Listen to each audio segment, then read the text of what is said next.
Protecting your business is your number one priority. And in a world of ever-increasing global risks, organizations are facing uncertainty from third parties like never before. You've spent years building up your business, and now, more than ever, you have to think differently about due diligence to ensure that a new client, a supplier, or a third-party agent acting on your behalf won't put you at risk of reputational damage, loss of business opportunities, serious financial penalties, or even criminal charges. That's where we come in. Lexis Diligence helps mitigate risks, protects your reputation, and ensures regulatory requirements are met, helping your business reduce penalties and continue to grow through efficient, flexible, and cost-effective due diligence. From the convenience of a single interface, you can access over 26,000 global news sources, 1,000 plus sanctions and watch lists, and more than 1 million PEPs. Over 3,000 databases on public and private companies worldwide, in-depth country and industry risk analysis reports, and more than 46 billion public records on U.S. entities and individuals. Lexis Diligence empowers your due diligence process, allowing you to set up alerts for ongoing monitoring of critical third parties and to generate auditable due diligence reports to mitigate supplier and anti-bribery and corruption compliance risk more effectively. Dig deeper into your due diligence process with LexisNexis. Request a demo with one of our specialists today.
Agora vamos apresentar o segundo painel.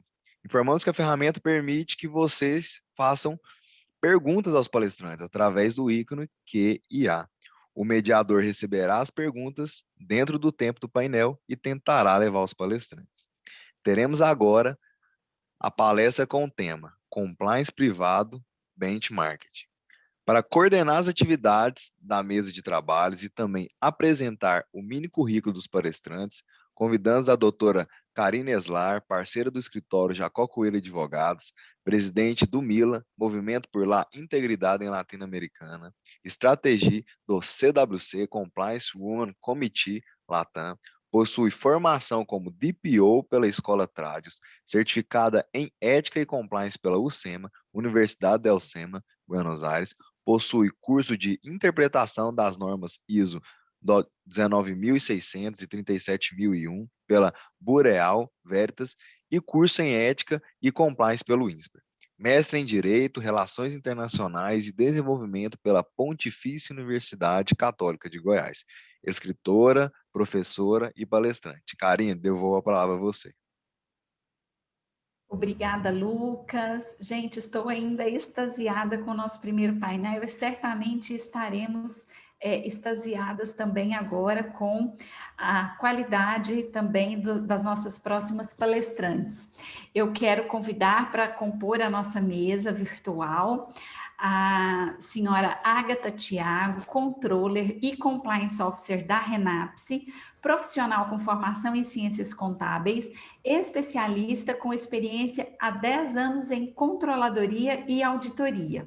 Também quero convidar para compor o painel virtual conosco a doutora Luísa Pratizzoli, gerente jurídica e compliance officer na CCB Construtora Central do Brasil S.A., bacharel em Direito pela Pontifícia Universidade Católica de Goiás, pós-graduada em Direito Civil e Processo Civil pela Universidade Cândido Mendes, LLM em Direito Empresarial pela Fundação Getúlio Vargas, concurso de Compliance pelo INSPER.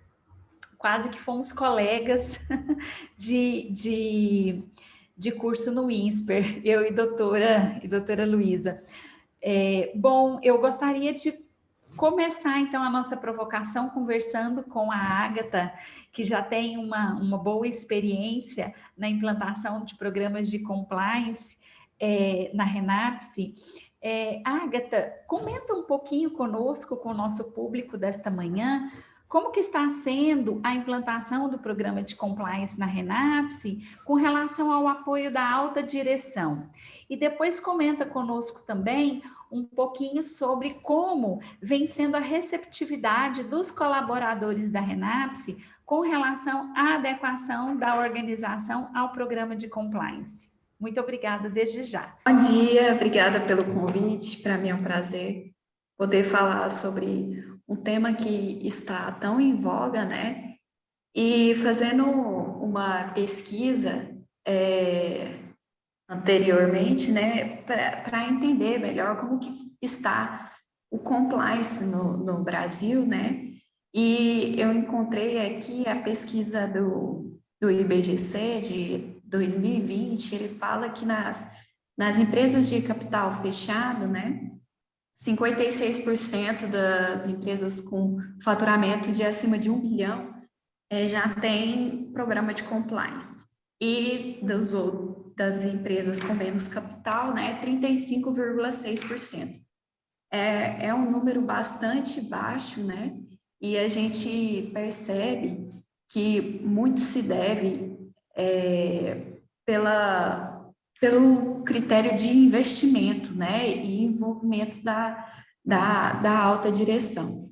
Então, para nós da Renapse, é um ponto muito positivo, né, que nós nos encontramos em destaque, né, nós fazemos parte desse grupo de 35,6%, né, das empresas com capital fechado com menos de um bilhão, apesar de nós sermos uma empresa do terceiro setor, nós nos enquadramos nas empresas de capital fechado. Bom, então, sobre o envolvimento da alta direção, é o principal. Eu acho que o programa de compliance, né, ele deve começar com isso, porque à medida que você vai aplicando as normas e as diretrizes, se a alta direção não tá envolvido, os outros colaboradores, né, não passam a dar o valor, e o programa, ele vai crescendo e tomando forma à medida que as pessoas vão se envolvendo, se dedicando, treinando, falando disso. Então, o envolvimento da alta direção é extremamente necessário, né, é indispensável para que esse programa possa ter validade na instituição. E aqui nós tivemos a sorte, né, e a nossa direção viu como quanto seria estratégia a implantação deste programa aqui na Renaps. Então, por isso, foram os primeiros a se envolver, participando, os nossos diretores aqui, tanto operacional quanto administrativo, fazem parte do nosso comitê de ética, né? Então, nós nos reunimos mensalmente para revisar o programa, né? Para estabelecer novas diretrizes, fazer averiguação das denúncias, né? Então, isso é muito importante. E com isso, né, com o envolvimento da alta direção, todos e os movimentos que nós fazemos de treinamento, né, divulgação, então todos os colaboradores passaram a aderir, né, e o aderir, eles divulgam, né, eles confiam, a gente percebe que eles confiam mesmo no nosso programa de compliance, no nosso canal de ética, nós recebemos denúncia, né, algumas denúncias, e nas entrevistas com os colaboradores, nós podemos perceber o quanto eles são felizes e agraciados por participar, né, da Renaps, e por a Renaps ter abraçado essa causa, né? Então, o nível de satisfação pessoal, nós fizemos uma pesquisa de clima o ano passado, né? E o nível de satisfação dos nossos colaboradores internos ficou em quase 90%, né? Então, nós fizemos questionamentos abrangendo diversas áreas, entre elas o compliance, né? E, no geral, nós chegamos em quase 90% de satisfação. Então, aqui, também por este motivo, é um lugar muito bom para se trabalhar, é uma instituição que confia nos seus colaboradores, dá abertura, e o compliance só melhorou esse aspecto. É isso. Que bom, que maravilha, né? A gente poder ter a felicidade de trabalhar em uma instituição em que as pessoas se sentem participantes. E agora, neste momento, eu quero perguntar para a doutora Luísa Pratissoli, que é de uma área totalmente diferente da área da Ágata, né? Doutora Luísa, a implantação do programa de compliance na CCB Construtora, ela conta com o apoio da alta direção. E eu queria que a senhora comentasse conosco como que está sendo essa implantação e também, junto, já perguntar como vem sendo a aderência dos colaboradores da construtora com relação ao programa de compliance da CCB. Bom dia a todos. Primeiramente, quero agradecer esse convite. Me sinto privilegiada de estar aqui falando um pouquinho, né, dessa experiência com vocês. E com relação à CCB, que é uma construtora, como a doutora Karine bem disse, né, que é a área mais, assim, que a gente mais precisa ter cuidado quando se fala de compliance, no primeiro momento, a alta direção viu o compliance como uma burocratização, uma trava para o sistema da empresa, né? E com isso, a gente precisou organizar, à época, um workshop. Até a doutora Karine presidiu esse workshop aqui na empresa, para mostrar, né, os benefícios do programa para a alta direção. Então, foi assim, um passo a passo, bem desenhado, né, para que eles entendessem que o programa de compliance não veio para atrapalhar a empresa, não veio para burocratizar os processos da empresa, mas muito pelo contrário, veio para resguardar a empresa, né? Veio para proteger a reputação da empresa.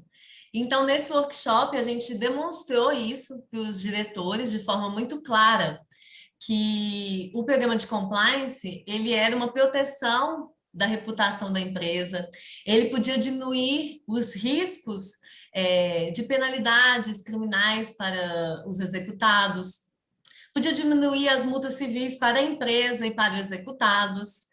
E com isso, e também considerando que a nossa empresa tem um relacionamento com vários clientes, né, de grande porte, que passaram a exigir essa implementação por parte da CCB para que a gente pudesse continuar como parceiros de negócio. E isso foi uma via de mão dupla. A CCB também passou a exigir de seus parceiros a implementação do programa para que continuassem as parcerias, porque a CCB ela responde, né, pela atuação de seus terceiros. Então, com isso, a diretoria ela ficou sensível e percebeu os benefícios dessa implementação e passou a abraçar a causa, né? Ainda mais nesse ramo da construção, que, como eu disse, é o mais sensível com relação a esse tema. E eles, então, passaram a entender a necessidade, a importância da implementação, e isso foi muito importante, como a Agatha disse, é o primeiro pilar, né, da implementação de qualquer programa de compliance, é o apoio da autodireção. E com isso a gente consegue sensibilizar os colaboradores e consegue a participação de todos. A partir daí, então, depois desse workshop, dessa explanação, a diretoria abraçou a causa e tudo ficou mais fácil. Tudo virou, a partir desse primeiro pilar, os outros basicamente desencadearam naturalmente. Com relação à participação dos colaboradores em si, como eu disse um pouco, a alta direção ajudou nessa participação, porque eles são exemplos, né, da boa ética, da boa convivência. E desde o princípio, quando a gente foi fazer a análise dos riscos da construtora, a gente fez entrevistas com os colaboradores. Então, eles participaram desde o início da implementação.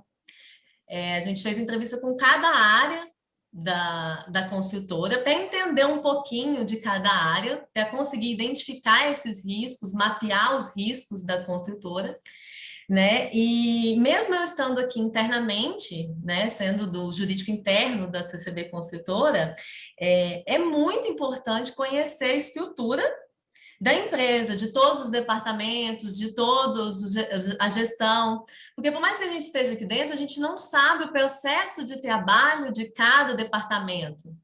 A gente não consegue identificar sozinhos os riscos de cada departamento. Então, a participação dos colaboradores foi essencial desde o início, até para a gente poder, como estratégia, utilizar como recursos os processos de trabalho já existentes dentro da construtora.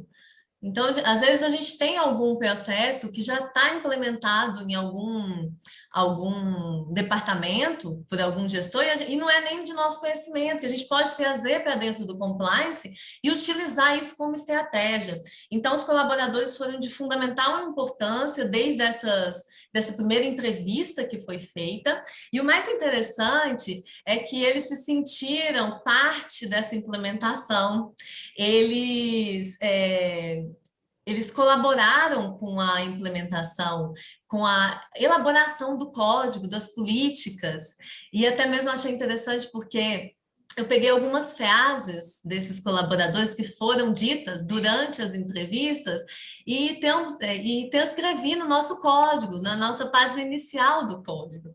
Então, eles se sentiram parte daquilo. E com isso ficou muito mais fácil para eles aderirem às regras. quando o colaborador faz parte daquela implementação, ele aceita muito mais fácil aquela regra, aquele cumprimento daquela normativa. E com isso, hoje, com o programa praticamente 100% implementado, a gente tem passado agora para os treinamentos. E eles têm participado, têm se interagido, desculpa, com a gente, têm interesse em participar. Então, hoje nós temos o papel como líder dessa implementação de aguçar, né, a curiosidade dos colaboradores em participar, continuar participando desses treinamentos, desses momentos que a empresa oferece. E também incentivar a denúncia por parte do colaborador. Isso é um papel, né? Nós, como líderes de implementação desses programas, nós temos esse papel de incentivar o colaborador nas denúncias e em participar desses treinamentos. E também, para finalizar essa primeira pergunta, essas duas primeiras perguntas, hoje os colaboradores gostam não, assim, eles sentem a necessidade de tirar muitas dúvidas, né, sobre o compliance. Então, eles têm a confiança hoje de me procurar como compliance officer da CCB para fazer essa análise de alguma questão, retirar alguma dúvida. Então, é muito importante também trabalhar essa confiança com o colaborador, para que ele tenha liberdade, abertura, né, para não só participar, interagir, mas poder tirar suas dúvidas a qualquer momento. Acho que é isso. Perfeito, doutora Luísa. É aquilo que a gente falava no painel anterior, né? Com a doutora Isabela, com a doutora Elise. Mais do que cobrar e mais do que punir, nós precisamos incentivar, educar, né, o colaborador, a alta administração. Isso é de extrema importância para o êxito, para o sucesso do programa de compliance. Eu quero voltar com a Ágata e fazer a ela duas últimas perguntas que depois também a doutora Luísa vai poder respondê-las na sequência. Quais estão sendo, Ágata, os maiores desafios de se implantar o programa de compliance dentro da RENAPSE? E quais os pontos cruciais de extrema importância, relevância que você vê que dentro da área de atuação do negócio da RENAPSE não podem faltar para que o programa seja exitoso? E depois as mesmas perguntas são aplicadas também à doutora Luísa no âmbito da CCB. Bom, um dos maiores desafios sentidos é a questão da burocracia, né? São muitas normas, né? E mais do que as normas, né? Que prevê, né? Todo o programa de compliance, né? É adequar essas normas, porque o bom e o ruim do programa de compliance, né, é que tem as normas pré-definidas, né, mas acaba que avaliação de riscos, desenho dos controles internos, estabelecimento de due diligence, né, tudo tem que ser, criação das políticas, tudo tem que ser adequado para a sua realidade, né? Então, mais do que criar e implantar, nós precisamos cuidar para que seja aderente, né? E para que elas sejam aplicadas, bem como treinar e monitorar, né? Então, monitorar tudo o que está sendo implantado. Então, tudo isso envolve uma grande burocracia e controle, né? Nós precisamos trabalhar muito para manter, ficar alinhando todas essa criação, monitoramento, treinamento, então, e cuidar para que tudo seja personalizado, né? Porque não adianta a gente se balizar pelo programa de de compliance de grandes instituições e querer só replicar, porque nós não vamos conseguir, né? Porque cada cenário é um, né? E o ponto crucial, né, para o programa que eu vejo são os treinamentos, né? A conscientização e a organização, né? Porque nós precisamos cuidar de tudo e ter todos esses processos bem desenhados para a gente conseguir monitorar e acompanhar, né? Eu acho, é isso. Perfeito, Agatha. Antes de passar para a doutora Luísa fazer a mesma, responder as mesmas perguntas, a Natália Alvarenga enviou aqui no nosso chat uma pergunta que eu achei muito interessante. Então, já vou submetê-la a você, Agatha, porque aí depois a doutora Luísa já responde os três questionamentos de uma vez. Doutora Luísa, pode tomar nota aí, viu? São 3 perguntas que a senhora vai ter que responder, 2 minhas e a da Natália. Bom, pessoal, vamos lá. É assim: como quebrar a resistência dos colaboradores ao uso do canal de denúncias? A comunicação não oficial, entre aspas, rádio peão, sempre acontece primeiro quando identificamos desvios ao código de conduta. Obrigada pela atenção. A rádio peão, né, é importante isso que ela mencionou aí na pergunta, porque a rádio peão realmente eu vejo que é um problema em todas as instituições, né, seja ela privada, pública, e ela mina o ambiente de trabalho, né? Então, tudo que está sendo construído de maneira árdua, se não tiver o cuidado de combater essa rádio peão, né, mina todo o trabalho. Bom, então, uma das maneiras de demonstrar para os colaboradores a confiança no canal de denúncia, né, por meio de explanações, né, treinamentos e mostrando como funciona, explicando detalhadamente, né, e também tem que ver também se esse canal de denúncia também ele é seguro, né, porque o nosso, por exemplo, fica no site, nós nem conseguimos ter acesso, então isso precisa estar muito claro, né, precisa estar explícito lá no site. Bom, e aqui nós temos muito êxito, né, e combatendo até a rádio peão, porque aí com algumas denúncias, como os colaboradores sentiram confiança no nosso canal de denúncia, né, já fizeram denúncias próximas desse cenário, né, e aí com as entrevistas nós conseguimos identificar de onde que estava surgindo, né, e aí tomar as medidas necessárias definidas pelo conselho, né, para mitigar isso. Perfeito, muito obrigada, doutora Luísa. É importante, né, a gente demonstrar essa seriedade e dar segurança ao colaborador de que o canal de denúncias é um canal correto, ético, né? É um canal em que a pessoa pode confiar, ter segurança de fazer suas denúncias. Realmente isso que a Agatha pontuou é extremamente relevante mesmo. As pessoas precisam crer que realmente funciona, né? Doutora Luísa, suas considerações, por favor.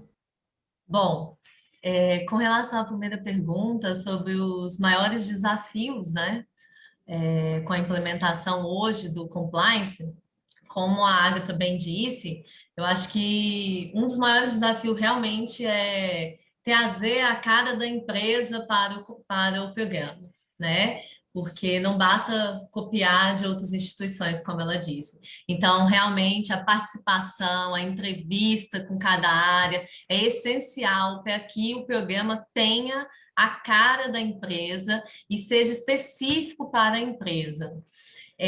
Mas eu acho que o maior desafio ainda hoje, trazendo para o cenário, né, que a gente está enfrentando, é a adaptação à pandemia, porque realmente o monitoramento, o acompanhamento do que o programa exige com a pandemia dificultou muito, apesar da gente ter esses sistemas, até toda a tecnologia, é uma dificuldade que a gente vem enfrentando e se adaptando. Por exemplo, quando eu participei da formação de compliance, os professores falavam, os treinamentos, eles não são para ser obrigatórios. Vocês têm que aguçar a participação dos colaboradores e não exigir a participação deles. E como que eles orientaram fazer isso? Trabalhando com 5 sentidos dos colaboradores, a visão, a audição, o paladar, o olfato e o tato. Então, eles falavam, olha, prepara uma mesa bonita, põe um pão de queijo com aquele cheirinho gostoso na frente da sala, para o pessoal chamar a atenção do pessoal. Nem que eles vão lá só para comer o pão de queijo, acaba que o assunto chama a atenção e prende eles, né? Então, assim, a gente precisa ter esses meios de chamar a atenção do colaborador, e com a pandemia, isso foi retirado da gente, né?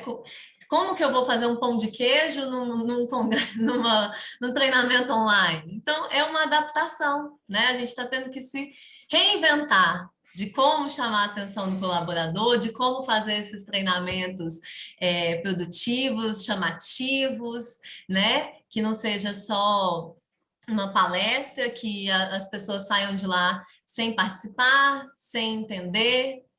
E até para isso a gente faz depois, né, as provinhas para ver se houve o entendimento. Então, e também como desafio, eu acho hoje, o maior desafio assim, da CCB em si agora, trazendo, né, para o âmbito da CCB, seria o controle do canal de denúncias. Porque muitas empresas optam por terceirizar esse serviço. Hoje tem empresas no mercado que trabalham só com isso, né? Só com canais de denúncia terceirizados. Só que não é a realidade ainda da CCB. Então, nós precisamos montar uma estrutura interna para fazer essa apuração junto com a assessora externa, né, com a doutora Karine, que tem nos orientado, tem nos dado todo o apoio, mas ainda é uma realidade que demanda uma estrutura, que demanda uma dificuldade, que eu acho que é um desafio aí que a gente vem enfrentando, é esse modelo de canal de denúncia que hoje tem na CCB, que ainda não é terceirizado, não foi passado por uma área externa, né, de forma plena. Com relação à segunda pergunta, do que seria imprescindível, né, na área da construção civil, que tenha no compliance, né, no programa de compliance, eu acredito que o principal é a análise de riscos periódica. Então, por mais que a gente tenha feito lá atrás uma análise de risco, um mapeamento de riscos, precisa ser de forma periódica, constante, porque justamente a área da construção é uma área de muito risco, né? Então, a gente precisa sempre revisitar nosso mapa de riscos e reavaliar constantemente, ranquear esses riscos e identificar aqueles red flags, né, que são os sinais vermelhos, que são os principais riscos que uma empresa tem. E tratar esses riscos, porque, como diz lá o princípio de Pareto, né, a regra 80-20, por mais que a gente identifique milhões de riscos dentro de uma empresa, principalmente de uma construtora, você às vezes fica perdido, não sabe por onde começar. Mas se a gente conseguir tratar ao menos 20% desses riscos, a gente vai atingir 80% de resultado, que é o princípio de Pareto, né? A regra do 80-20. Então, às vezes, você fica meio perdido ali de tanto risco que tem no seu nicho de mercado. E o importante é você pincelar os principais, os red flags, os sinais vermelhos, e tratar aqueles principais riscos que, com certeza, você vai atingir pelo menos 80% de resultado dentro da sua empresa. E para finalizar, a pergunta da nossa colega, né, sobre a questão do famoso rádio peão, eu acredito que está muito dentro do que a Agatha e a doutora Karine já falaram, né? Que é com base nos treinamentos, com base na confiança que a gente vai ganhando dos colaboradores, que a gente consegue trabalhar isso. Mas eu também acho que a gente precisa, a cada treinamento, reforçar a questão de que a denúncia ela pode ser feita de forma anônima, porque isso incentiva muito o colaborador a denunciar. Então, tem que deixar claro isso para o colaborador, que ele tem a opção do anonimato, e de que isso é sério, de que isso realmente não é revelado, né? Nem para nós que estamos investigando. E também acho muito importante haver uma política de não retaliação ao denunciante de boa-fé que seja efetiva. Então, a CCB tem uma política, né, da não retaliação, e a gente deixa isso claro para o colaborador, que o denunciante de boa-fé, ele não pode ser retalhado pela empresa, ele não pode ser prejudicado pela empresa, né? Então, a gente precisa mostrar segurança com esse canal de denúncia e resultados, principalmente. Dá um retorno para o denunciante. Se o denunciante fez uma denúncia, ele espera um retorno. Então, a partir do momento que você apurou, você deu um retorno, aquele canal ele ganha credibilidade e cresce consequentemente. É isso, muito obrigada. Obrigada, doutora Luísa. É verdade. Quando a gente fala sobre o problema, quando a gente expõe, quando a gente trata, quando a gente orienta, quando a gente educa, né? Tudo que nós estávamos falando também no painel anterior, né? Não é só a punição, não é só você chegar com uma penalidade para o colaborador, seja ele um funcionário público, seja um colaborador da iniciativa privada, né? Então, não é só você reforçar a penalização, mas ao contrário, você reforçar e fazer com que aquela pessoa entenda que é extremamente necessária a observância das normas. Para quê? Para que o ambiente seja um ambiente profícuo, para que o ambiente seja um ambiente bom, saudável, para que haja sustentabilidade daquele ambiente de trabalho. A gente fala muito em sustentabilidade do ponto de vista da questão ambiental. Só que a sustentabilidade do negócio, ela vai muito além da questão ambiental. A gente vai falar um pouco do ESG mais à frente, no período da tarde, e hoje a sustentabilidade do negócio, ela perpassa não só a questão do ambiental, do natural, da natureza, da preservação da natureza, da não poluição, mas ela perpassa toda a questão de gestão, seja gestão financeira, econômica, gestão administrativa, gestão de pessoal, mas toda a gestão também do meio ambiente de trabalho. O meio ambiente de trabalho deve ser um meio ambiente saudável e sustentável. E isso vai fazer com que as pessoas se sintam à vontade, se sintam participantes daquele negócio, se sintam participantes daquela organização. E vai trazer a credibilidade, então, que a gente precisa para o canal de denúncias. Eu atendo uma outra construtora também, nós tivemos recentemente uma denúncia, e quando a gente começou a entrevistar as pessoas, a gente começou a perceber que havia um lineamento das respostas. Então, a gente percebeu que a Rádio Peão funcionou muito bem e que as pessoas estavam conversando entre si e que elas então, tinham alinhado as suas respostas. Contudo, você sempre pega um ou outro que foge um pouquinho, né, e acaba deixando escapar algo. Então, também no processo investigativo, é importante que o investigador tenha uma certa experiência para contribuir nesse momento de investigação, para identificar se houve né, uma rádio peão ali funcionando nos bastidores. E o que você pode fazer, que tipo de pergunta você pode fazer para apertar um pouquinho mais e fazer com que aquela pessoa que está depondo, ela saia um pouco daquele perfil do lineamento das respostas, e aí você consiga capturar informações importantes para a sua investigação. Então, esse ponto também é um ponto que eu gostaria de deixar registrado como uma dica para vocês, porque aconteceu várias vezes já, né, comigo, e aconteceu agora bem recentemente.